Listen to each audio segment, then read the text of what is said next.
Salve fratres, welcome back to the jungle of Protestantism. Ada satu lelucon yang beredar di kalangan para polemikus Protestan. Mereka mencoba merendahkan dan mengolok-olok klaim kebenaran gereja Katolik seperti ini. Peraturan pertama, gereja Katolik tidak bisa salah. Peraturan kedua, nomor 2, kalau gereja Katolik salah, lihat kembali nomor 1. Mereka mengira gereja Katolik hanya mengklaim saja tanpa bisa membuktikannya secara valid. Ya, padahal mereka sendiri yang malas berpikir dan akhirnya larut dalam Protestantisme yang menyesatkan dan merusak itu. Nah, orang-orang Katolik yang kurang terdidik dalam bidang logika formal dan filosofi mudah tertipu oleh retorika ala Protestan ini dan akhirnya tersesat dan menganut Protestantisme. Karena itu pada kesempatan ini saya mau mengajak umat Katolik sekalian, mari kita merenungkan klaim gereja Katolik bahwa gereja Katolik tidak bisa salah. Nah, untuk menjelaskan mengapa gereja Katolik, yakni gereja Kristus, tidak bisa salah, kita perlu masuk ke dalam dua jalur analisis, logika dan metafisika. Keduanya saling melengkapi.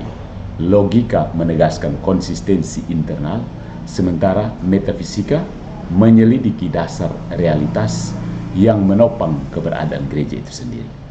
Mari kita bahas, vamonos. Yang pertama, pendekatan logis, argumen dari konsistensi dan otoritas. Premis teologis, Kristus adalah kebenaran. Akulah jalan, kebenaran, dan hidup. Yohanes bab 14 ayat 6. Jika Kristus adalah kebenaran dan ia mendirikan suatu gereja, maka mustahil ia mendirikan gereja yang dapat mengajarkan kesesatan. Karena itu bertentangan dengan kodratnya sendiri sebagai kebenaran. Yang kedua, premis historis, gereja didirikan oleh Kristus. Engkau adalah Petrus dan di atas batu karang ini aku akan mendirikan gerejaku dan alam maut tidak akan menguasainya. Matius bab 16 ayat 18.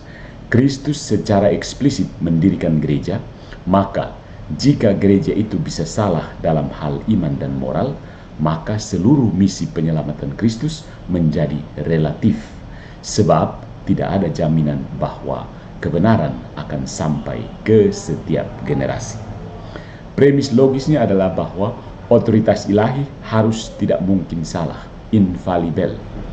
Kalau gereja bisa salah, maka kita tidak bisa yakin akan kebenaran manapun yang diajarkan gereja. Maka iman menjadi problem subjektif, tergantung selera, akal budi, atau teks.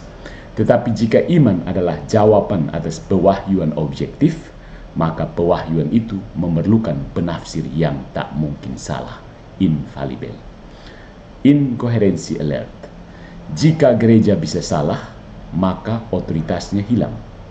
Tetapi tanpa otoritas gereja, tidak ada dasar objektif untuk menentukan mana kitab suci, mana doktrin sejati, bahkan mana Kristus. Maka Protestantisme yang menolak infalibilitas gereja secara logis menolak landasan iman itu sendiri. Ironisnya, sambil mengklaim iman yang murni. So, secara logika, Tuhan itu tidak mungkin mendirikan gereja yang bisa salah, sama seperti tidak mungkin ada persegi yang bulat. Ya kan? Tidak mungkin ada persegi yang bulat. Itu pendekatan logis ya. Poin yang berikutnya adalah pendekatan metafisika. Natur gereja, kodrat gereja sebagai tubuh mistik Kristus. Gereja sebagai corpus Christi mysticum, tubuh mistik Kristus. Menurut Santo Paulus, gereja adalah tubuh Kristus. Lihat 1 Korintus 12:27, Efesus 1:23.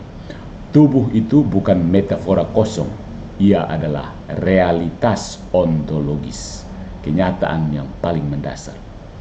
Maka jika Kristus adalah kepala dan gereja adalah tubuhnya, maka tubuh itu mengalirkan kehidupan ilahi, gratia dari kepala, bersatu secara substansial dengan Kristus melalui Roh Kudus, dan tidak mungkin bertentangan dengan kepalanya, yakni mengajarkan doktrin yang salah.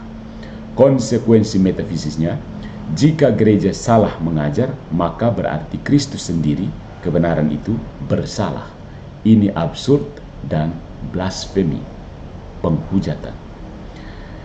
Gereja sebagai instrumentum universale salutis, sarana keselamatan universal. Gereja adalah alat universal keselamatan. Dalam metafisika Aristotelian Thomistik, alat atau instrumentum tidak bisa beroperasi menyimpang dari tujuannya selama dikendalikan langsung oleh agen utama. Di sini Kristus dan Roh Kudus.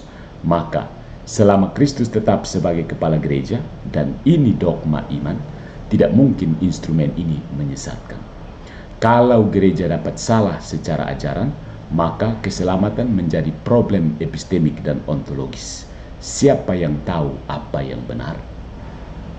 Problem epistemik itu maksudnya bagaimana kita bisa mengetahui kebenaran. Sementara ontologis itu apa itu kebenaran.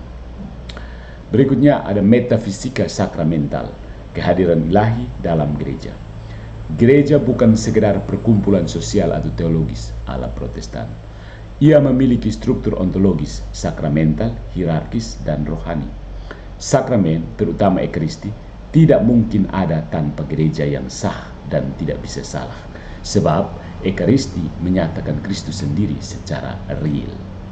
Nah, kesimpulan metafisisnya, Gereja Katolik tidak mungkin salah karena menjadi partisipasi langsung dalam logos yang ilahi, bukan karena kekuatan manusiawi atau sejarah, tetapi karena realitas supernatural yang mendasarinya. Nah, saya buatkan tabelnya ya, refutasi ringkas terhadap penolakan infalibilitas gereja, tidak bisa salahan gereja. Keberatan dari Protestan pada umumnya, gereja pernah salah, misalnya skandal, imam yang berdosa, dan tanggapan Katolik, orang dalam gereja bisa salah, tetapi magisterium ex cathedra tidak bisa salah dalam iman dan moral. Ex cathedra artinya dari tahta secara resmi. Keberatan Protestan itu hanya Alkitab yang tidak salah.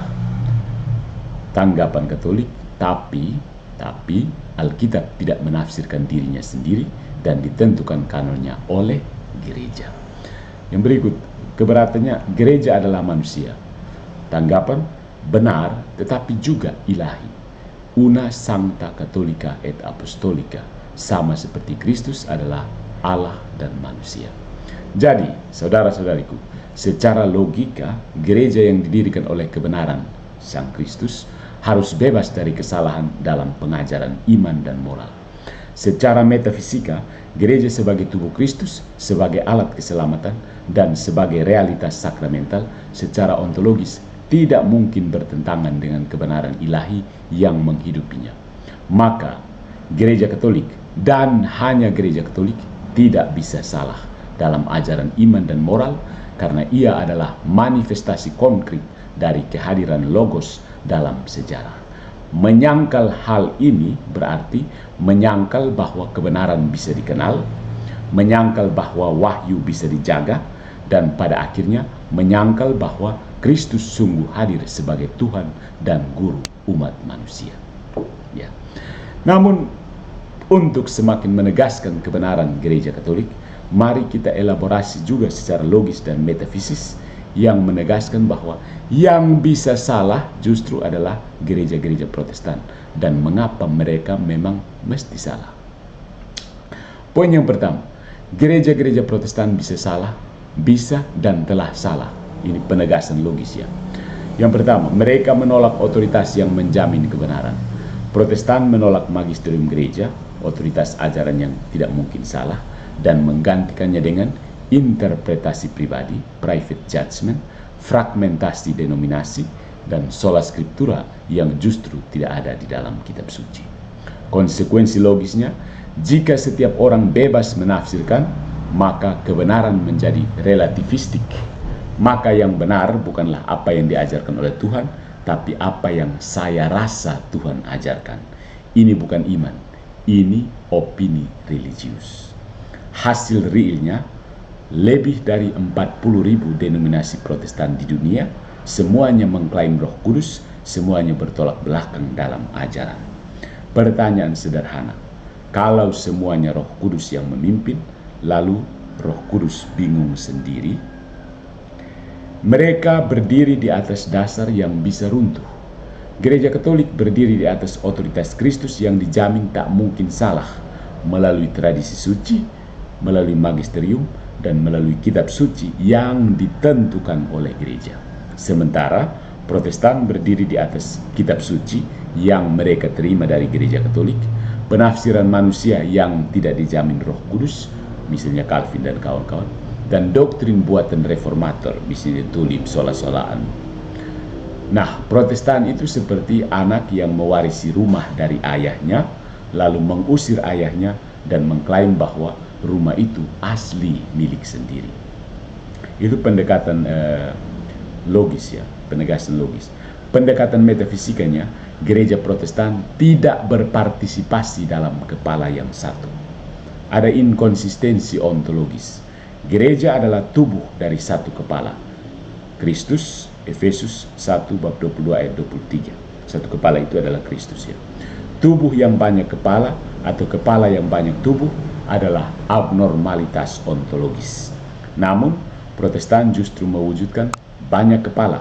Calvin, Luther, Zwingli, Wesley, Ellen G. White, DLL.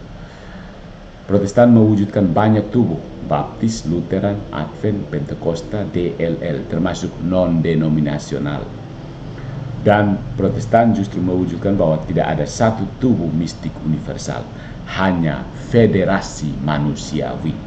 Maka secara metafisis, Protestan bukan tubuh, tetapi fraksi biologis terpisah yang memutus diri dari sumber kehidupan. Roh Kudus tidak bisa bertentangan dengan dirinya. Jika satu gereja Protestan berkata, baptisan bayi itu sah, dan gereja Protestan lain berkata, baptisan bayi itu setan, lalu keduanya mengklaim Roh Kudus, ini mustahil. Roh Kudus tidak bisa bertentangan dengan dirinya sendiri. Jadi yang salah siapa? Keduanya? Ya, kemungkinan besar ya. Nah, gereja Protestan tidak didirikan oleh Kristus. Gereja Protestan lahir 1500 tahun kemudian dari pembangkangan teologis dan politis. Maka ia tidak memiliki ontologi ilahi, melainkan hanya konstruksi manusiawi. Nah, kesimpulannya saudara-saudariku, gereja Katolik tidak bisa salah karena ia dijamin oleh Kristus dan Roh Kudus secara logis dan metafisis. Gereja-gereja Protestan pasti bisa salah karena berdiri di atas interpretasi pribadi yang tidak dijamin kebenarannya, tidak memiliki otoritas objektif, bertentangan satu sama lain, dan tidak memiliki kontinuitas ontologis dengan tubuh Kristus. Jadi, kalau Anda mencari kebenaran yang tak bisa salah, Anda tidak akan menemukannya di antara gereja-gereja Protestan yang saling membantah satu sama lain, tapi hanya dalam gereja Katolik, satu-satunya yang berdiri di atas batu karang Petrus. Follow for more.